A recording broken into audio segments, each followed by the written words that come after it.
back to X versus Z. My name's Chris. I'm Morgan. I'm X. I'm Z. And in this week, in part 4 of our 9-part series, we're doing the Star Wars saga, and we're doing the OG-OT Star Wars Episode 4, A New Hope. A New Hope. And before it was called A New Hope, it was just Star Wars when it was released in 1977. And I saw this on the re-release when they came out in 1980, 81. But anyways, before Empire. Morgan, what was your first experience with Star Wars? Did you see this before the prequels? I think I did. Again, these, like, the prequels started coming out when I was, 4. So my experience with Star Wars was I have always known about Star Wars. I've always had Star Wars, in my mind. I've always known about Jedi and lightsabers and stuff like that. But the first time I actually sat down and watched this as a cognizant person who was able to appreciate storytelling and craftsmanship, I think it was about 8 years old, 7, 8 years old. How did it, for me, it washed over me, but for you, did it have the same effect? Did it have the same kind of awe and wonder? Because, this is basically, well, when you saw it was probably 30 years old, I guess, maybe? Close. Hang on, I'm trying to. It was in '86 when it came out, right? No, bro, 77, my friend. 77. Yeah, so it was probably about 30 years old. Okay. What do you think makes Star Wars so timeless that has become this, this cultural touchstone for so many people? I think it's a combination of not just the hero's journey, but this sort of timeless adventure feel in it. It doesn't, it's not mired in the style of the 70s. It's not trying to tell you what the future is going to be like, 100 years from now, which might be wrong. It's just saying, hey, in this time, in this place, this is what's happening. And it is this classic hero's journey with Luke Skywalker, Obi-Wan Kenobi. All the characters are interesting and entertaining in their own unique way. A lot of them do fall into archetypes, but the actors make them fun. Very true. Raise that up just a skosh. Yeah, that's good. Okay. Yeah, and you know what? I think that it's important to understand. You kind of touched on it a little bit, but the timing in which this came out, because prior to Star Wars coming out, basically you had sci-fi movies that were just kind of different. They were like either dark or it was also kind of a dystopian, high concept stuff. It wasn't like straight up adventure. And not only that, the other movies that were kind of known in the 70s were like really gritty, these complicated, dark anti-heroes or protagonists. And I think when Star Wars came out, it was such a breath of fresh air. Everything you mentioned, it was like themes people could relate to. It was a hero's journey, just like you said. It was characters that we could all freaking love. And it was just pure escapism. Absolutely. It didn't usher in the blockbuster, but it kind of cemented it. Because Jaws was really the first one. Yeah. In 1975. But it was this idea of high adventure. And boy, it's like a mishmash of like a whole bunch of different genres. Yeah, there's samurai movies, there's martial arts movies, there's a little bit of pirate movies in it. Yeah, a little bit of Western, little World War II aerial combat stuff. Well, Westerns are basically samurai movies, aren't they?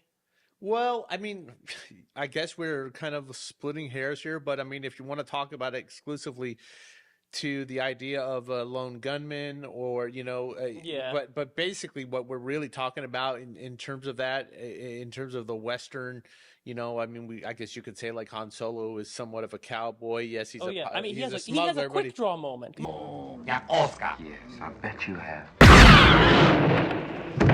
You can feel all the influences that Lucas had in it, but beyond that, the characters and the novelty of what Lucas brought to screen, the action, the adventure, but really, we're seeing effects and we're seeing things we never see before, but we're seeing these incredibly awesome, fun, relatable characters too. Yes. So let's start with Luke Skywalker. Luke Skywalker is, well, he's your typical hero's journey. He is the wide-eyed, bright youth who's like, I want adventure in life, but he's bogged down by the responsibilities of his everyday existence. And then he's told, and then he literally goes through the call and refusal of the call perfectly, which is Obi-Wan telling him, hey, you need to come with me, learn the ways of the Force, and become a Jedi Knight like your father. I can't get involved. I've got work to do. It's not that I like the Empire, I hate it, but there's nothing I can do about it right now. The refusal of the call is met by the thing that forces him to go, which is Uncle Owen and Aunt Beru being turned into flaming charred skeletons. Which is also kind of our introduction to how brutal the Empire is. I always forget just how harsh that is, because it's not just blackened, charred skeletons. There are bits of meat on those bones. Yeah, they weren't messing around. No. But going back to what you're saying about Luke and the hero's journey, there's some relatable stuff that I think we can all, especially as little kids, and there's always a little kid in all of us that never dies when we've seen these movies, we're reminded of it. But there's that, I don't care if you're in New York or a farm boy on Tatooine, we all have this idea to want to break out of the world that we grew up in, and we all want to be part of something bigger than ourselves. You know, we always want to see what we can become, and everybody wants potential. To save the world. I want to come with you to Alderaan. There's nothing for me here now. I want to learn the ways of the Force and become a Jedi like my father. We all want to save that world, and I'll tell you this: when there's a particular moment in this movie, underlined by John Williams' score, and we'll get to that in a second. But and it's right before all the shit starts really going down, is when Luke is going out there and looking at the two suns, and there's that beautiful, like, wistful moment where he's on the precipice of starting his life. And it's so soft and beautiful. So I mean, I love Luke Skywalker. He is who I relate to in all of these, and I think for a lot of fans, he kind of defines and is that line of demarcation of what Star Wars is really Luke Skywalker. But Han Solo is the guy that everybody wants to really be. Yeah, okay, Luke Skywalker is like, I want to be the hero that goes through it, but Han Solo is like, you kind of want to be that dude when you're a teenager, hey, I'm here for me, myself, and I. If you're in my way, see ya. Marching into the detention area is not what I had in mind. But they're gonna kill her! Better her than me. He's also, like, so confident. And competent. And competent. Take a few moments to get the coordinates from the Navicomputer. You kidding? They're right there, Katie? Traveling through hyperspace ain't like dusting crops, boy. I think that's the thing that really makes Han Solo special is a lot of times, especially in modern media, you have the arrogant, kind of snarky guy, but even though he's really confident, oftentimes they'll make him incompetent as like a gag or to show that the main character is better than him. But here, he is actually competent and able to hold his own. He deals with a lot of stuff that you wouldn't expect him to survive, but he does. I mean, the guy, listen, you're right when you said he's very self-interested in the beginning of the movie, and that's one of the other great things about this is they all kind of have arcs, not just over the series, but over just in this movie. Of course, this movie. And I just want to say as a quick aside, one of the great things that Lucas did, besides, a lot of times when we see IPs or franchise movies, they're focused on building towards the future without being present in the movie. They're in right now. They're in right now, so they're more concerned about world building. And yes, George Lucas does world building, but this is a self-contained movie. There's a beginning, middle, and end for the story arc, and for the pacing and what is accomplished with the destruction of the Death Star. Lucas does world building in a way that makes it organic. Like, for instance, Han Solo mentions the Millennium Falcon's the ship that made the Kessel Run in less than 12 parsecs, which, sidebar, because I know my mom will be annoyed if I don't mention it, that is completely scientifically inaccurate. Parsec is a measure of distance, not a measure of time. However, the Star Wars nerd in me says that the Kessel Run is actually a smuggling challenge where 3 ships go from a single point and start moving outward. You got to get to all 3 in a single, or really quickly. So it does make sense because it was really fast, so it made it before they could get far. We can get bogged down in the minutia of this, and that's part of the fun of being a Star Wars fan. But the little 5-year-old kid in me didn't know what the hell a parsec was. Neither did I. But if it's something I hadn't heard of, the mystery of it, not knowing, said, well, it must be a big deal if it did it in 12 parsecs. Good for the Millennium Falcon. But I also think that he is as much as Obi-Wan, and we didn't really talk about Obi-Wan as the connection to the past and kind of introduce us to the Force. He's a spiritual guy, but I feel like Han Solo is kind of a street smarts guide for Luke. He's a risk taker, and he kind of brings Luke. He kind of grounds Luke a little bit because Luke is cocky. He's arrogant. He's also impatient. Yeah, he's a kid. He's like 19 years old or 18 years old in this. He's ready to start his journey, and of course we can't forget the third part of the triangle of the Holy Trinity, so to speak, which is Leia, Princess Leia, who not only is she confident and competent, but she's a badass. What the hell are you doing? Somebody has to save our skins. Into the garbage chute, flyboy! When her rescue starts going awry, she's like, okay, I'm in charge. You're going to do what I frickin' say. And she saves their asses like 3 times. Yeah, she's tough. She's smart. She's also, she's the most natural leader of the group. She's leading the rebellion, for God's sakes. Oh, yeah. And she's kind of the glue that keeps it all together, that brings them all together. And I love that about them. Too little short for a stormtrooper. I'm Luke Skywalker. I'm here to rescue you. Even though they're twins, Leia in some ways feels like a big sister to Luke, even though we won't talk. We'll talk about the elephant in the room later in Empire, but okay, I'm going to say we don't know their brother and sister at first. Well, yes, but what I'm going to say is the big sister little brother dynamic, in my opinion, works because whereas Luke has been stuck on a farm his entire life, Leia, since she was a child, has been embroiled in this galactic civil war trying to get freedom back from this oppressive, totalitarian, brutal empire. I'm a member of the Imperial Senate on a diplomatic mission to Alderaan. You are part of the Rebel Alliance and a traitor. Take it away!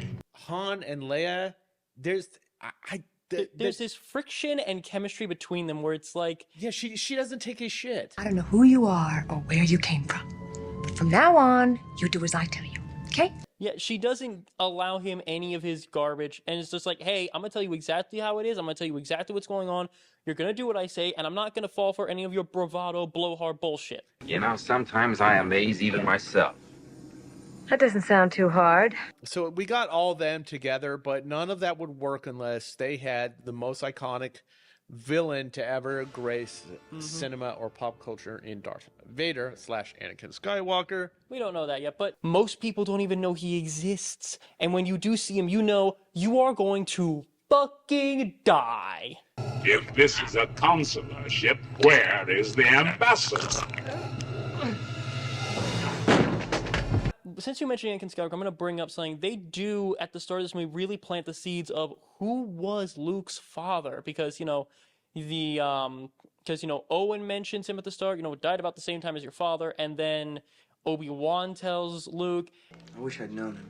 He was the best star pilot in the galaxy and a cunning warrior. And he was a good friend. The mystery of Vader and the history between himself and Obi-Wan, it's a wonderful way of Lucas hinting at a larger world and bringing mind to the idea of the dark side of the Force.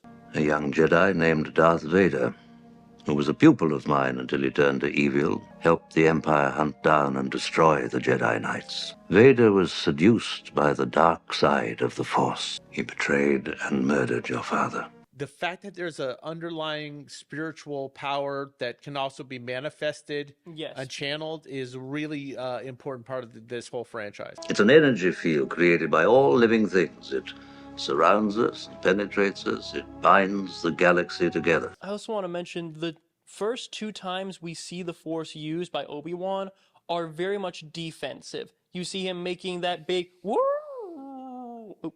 to scare off the Sand People, and then you also see him, these are not the droids you're looking for. both of those are very defensive, like, I don't want to cause pain. The first time we see Vader use the Force, he's like, you're gonna choke because you annoyed me. Your sad devotion to that ancient religion has not helped you conjure up the stolen data tapes, or given you clairvoyance enough to find the rebels' hidden fort. I find your lack of faith disturbing. I think the lightsaber fight between Obi-Wan and Vader is the most critical lightsaber fight in the whole franchise. The fight feels important and climactic in a story that we don't know all the ins and outs of, and that's what makes it interesting. Suggesting that the history between Obi-Wan and Vader is a really important part of building the curiosity of the fan base, and the actions Obi-Wan takes. I don't know if he needed to actually die or sacrifice himself, but when he sees Luke, that moment carries so much weight because it suggests that he knows what Luke is going to be capable of, and he has hope. I mean, that's called a new hope. Luke is a new hope of that the Jedi and the Force and the light side of the Force has a chance against Vader. I think another reason, and I know, again, this wasn't even made a thing until way after this movie came out, but there was something I saw where the last thing Obi-Wan really saw was Luke and Leia reunited after 19 years, which that makes me happy. So he saw them as babies, and he saw them together, although he actually never meets Leia.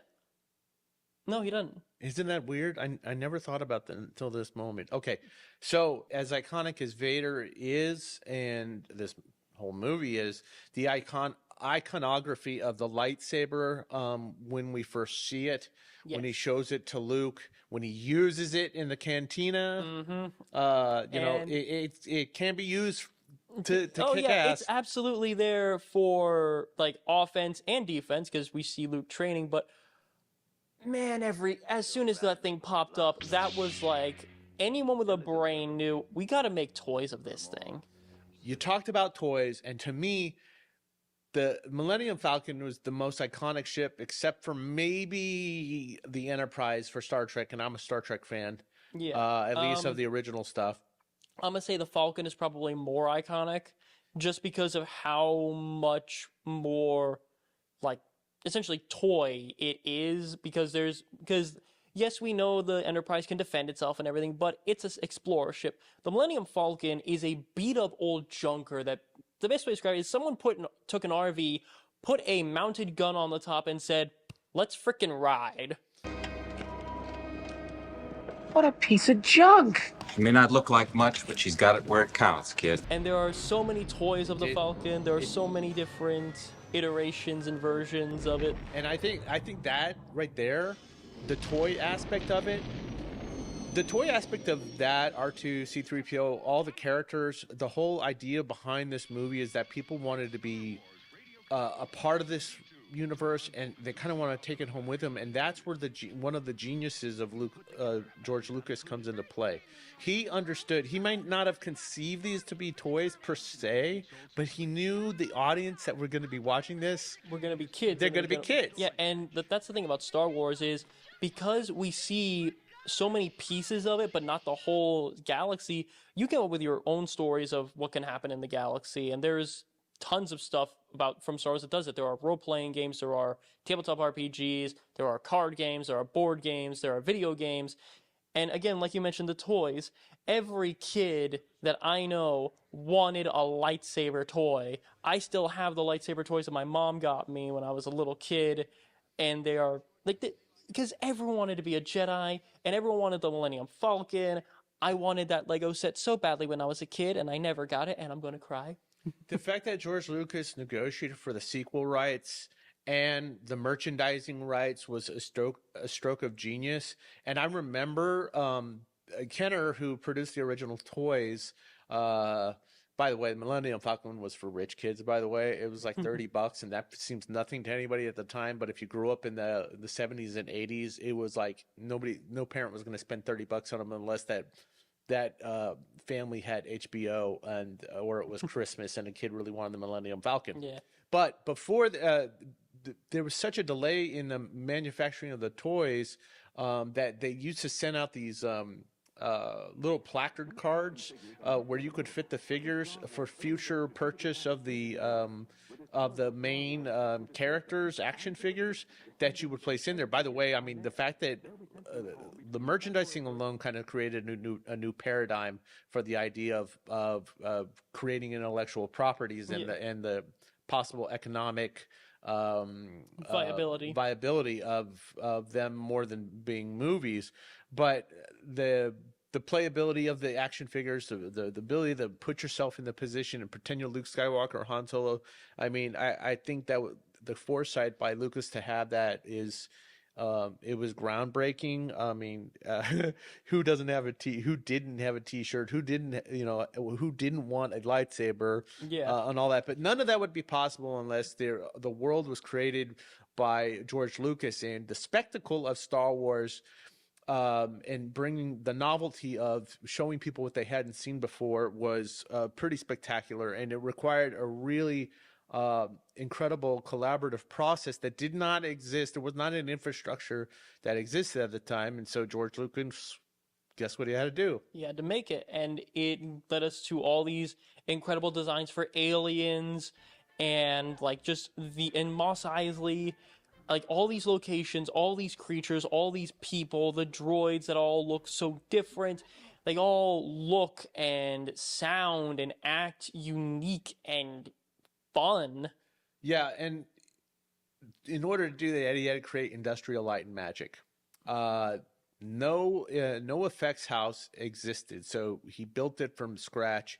And I just want to talk about some of the big names that were involved. There were the collaborators, because first you had to have concept art, and he got that through by working with Ralph McQuarrie, who was not officially part of Industrial Light and Magic, and Joe Johnston. Yeah, and you can still like see that like original concept art online, where it's like Darth Vader fighting Luke Skywalker, and back then he was called Luke Starkiller. Yeah, which was a very important change that they made to call him Skywalker. And Joe Johnston designed all the ships, like the X-wings, the Y-wings, the Millennium Falcon. You had model makers. You had the makeup artist Rick Baker, who created not the makeup artist, but he was designed all the aliens and stuff. And you had the really fascinating stuff was John Dykstra, who was able to come up with a Dykstra Flex camera motion camera system to help move the camera around the models. Yeah, absolutely. And they did such a great job with that, because all of the space fight scenes, whether it be the Death Star trench run, whether it be the just the fight between the Falcon escaping the X-wings, it's all so energetic and fun and kinetic and yes. And you know what? I think an underrated part, and you were telling me, and we were talking about this, that was unique to this franchise or to Star Wars in a whole, was this idea of a used future kind of thing. Yes. Even though this takes place a long time ago in a galaxy far, far away. There's a lot of dirt and grime and wear and tear, and there's like rust spots when you're inside the Falcon. There's places where clearly the walls are kind of stained and everything. Like Mos Eisley, you can tell that place has been around for a long time, and it has sucked for most of it. It's the most vile place of scum and villainy. Yep. The interesting things, what I really loved is the model building. By creating the Death Star, all the ships, and to make it look sci-fi-y or whatever, they use this technique called kit bashing, where they basically assembled a bunch of parts from plastic models, and then there was a term I'd never heard of, which helped create that used how if you look at look at R2, look at 3PO. the 3PO, look at the X-wings, look at the Millennium Falcon, they all look beat up, right? Mm-hmm. And that is a process called greebling, which is, it's like you layer the surfaces to make it all look functional so it looks machined, but then you painting and weathering the models to have that used look to it. Which brings me up to one thing. 3PO gets messed up in this movie. I think I'm melting. This is all your fault. in all these movies, in the first 3 movies, he's just constantly getting broken and beaten. and repolished. Yeah, he gets his arm ripped off at the start of this one. And then They treat him like shit. You go on, Master Luke. There's no sense in you risking yourself on my account. I'm done for. They treat him awfully, and he's actually really helpful in this movie. He does have a lot of utility. Actually, all the characters, Chewbacca, everybody has like utility. They're not just there. Everyone does something useful. They don't just like, oh, look at me, I'm standing here, and oh, I'm along for this ride. How did I get on here? No, 3PO may whine and complain, but he still helps out. He's still like, hey. He's kind of mean to R2 sometimes too. Well, but... they're best friends, so obviously they rib each other. No, I don't think he likes you at all. No, I don't like you either. R2 probably is ribbing him way worse. I mean, they have to bleep out everything he says. Oh, God. How long have you been sitting on that joke? How long have we been recording? R2-D2, surprisingly, even his beeps, you can tell he has a lot of personality with them. So much creativity went into making those sounds. I just want to touch on a couple things, and then we're gonna move on. But the lightsabers, okay? This was fascinating, and it makes me want to like try doing like sound design because it's so much fun. There was like they would use an old 35mm projector, right? And they would use a microphone to pick up the hum from the projector by waving it around, and it created like they captured the Doppler shift or the movement from it. How the hell would anybody have thought about that? Ben Burtt is one of those unsung heroes that doesn't get enough credit for helping to realize all the stuff we see on screen. So yes, I mean it's and by the way, ILM is become the go-to effects house for everybody else who are making special effects. Before CGI started to become a thing, I'm sure they're involved in that stuff too. But none of this would really sell without John Lucas's score. Williams. Oh, John Lucas. John Williams. They made a child, and that child was John Lucas. He was part musical genius, part bearded hero. No, John Williams, thank you. Yes, John. Like there are so many iconic scores. The class starts. Are you sure that wasn't like a? The way you say that made it sound like what do you call it? A mariachi band. Da, da, da, da, da, da, da, da, da. You know, I mean, and he knows where to make the urgency of when they have the space battles or the approach on the Death Star. When the Falcon is running away from the Death Star and you have the TIE fighters kind of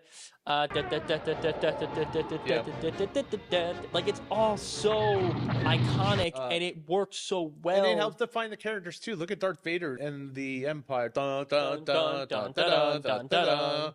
And then Luke's theme.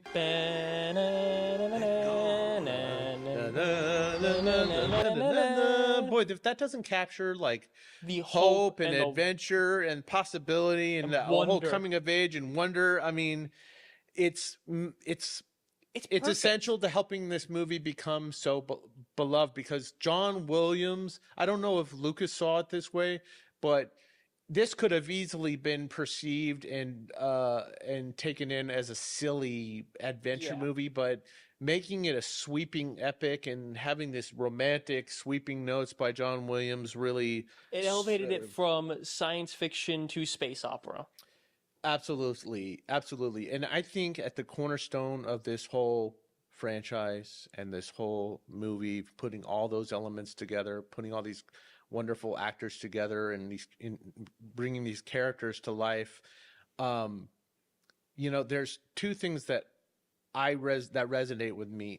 Luke destroyed the Death Star. Ultimately, he brought Vader back from the dark side, which is his real one big thing. But destroying the Death Star, coming from nothing to something big, to destroying one of the most dangerous weapons ever created in the galaxy. This farm boy who at the beginning of the movie never thought he would get off this farm. Yeah. Boy, man, I mean that speaks to you like as a kid, whining, dude. He was whining to his uncle like, I want to go do this. Yes, but he ends up taking out the Death Star. But you know what? I think the magic the true magic of Star Wars is the ability to bring people together. Yes.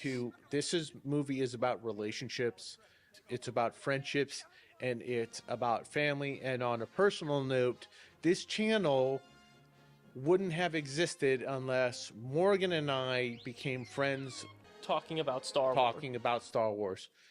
I don't know of anything that has brought people together more than Star Wars, or maybe taken them apart as well. Yeah. But when we first met, and I'm not gonna lie, Morgan, I wasn't really sure about you. I didn't see us becoming friends per se. Well, yeah. And, honestly, when it came down to it, I'm like, okay, this is just some dude I work with. Yeah, and then we just started talking because we both had to close, and you know, I don't know how it got started, but talking about the minutia of Star Wars brought us together because of all the universal things. And for that alone, no matter what ends up coming out of the sequels, which we'll eventually get to, and we're divisive, or the prequels, which are polarizing, the fact that you can become friends because of a single franchise, a single movie, a character of Luke Skywalker and Han Solo, and everything that this movie has meant to me as a kid and as an adult, I am forever grateful to George Lucas for that. Absolutely. Star Wars like captured my imagination and made it run absolutely buck wild, thinking about lightsabers and space battles and the giant space worms and everything. And I cannot say enough of a thanks to George Lucas and everyone who worked on this movie for really exploding my imagination. And capturing the imagination of the whole world. And it wasn't done, and we're not done, but we are for this episode. Thank you for joining us for Star Wars A New Hope. But we've got the next one coming up, and it's The Empire Strikes Back, which is, I would say, arguably people would say the best Star Wars movie. It's not necessarily my favorite, but it's not necessarily my favorite, but it's it's inarguably the crown jewel of the entire franchise. And boy, am I super excited to talk about that one. Guys, thank you for joining us for Star Wars A New Hope, and thank you for joining us on X versus Z. See you later. And may the Force be with you. Always.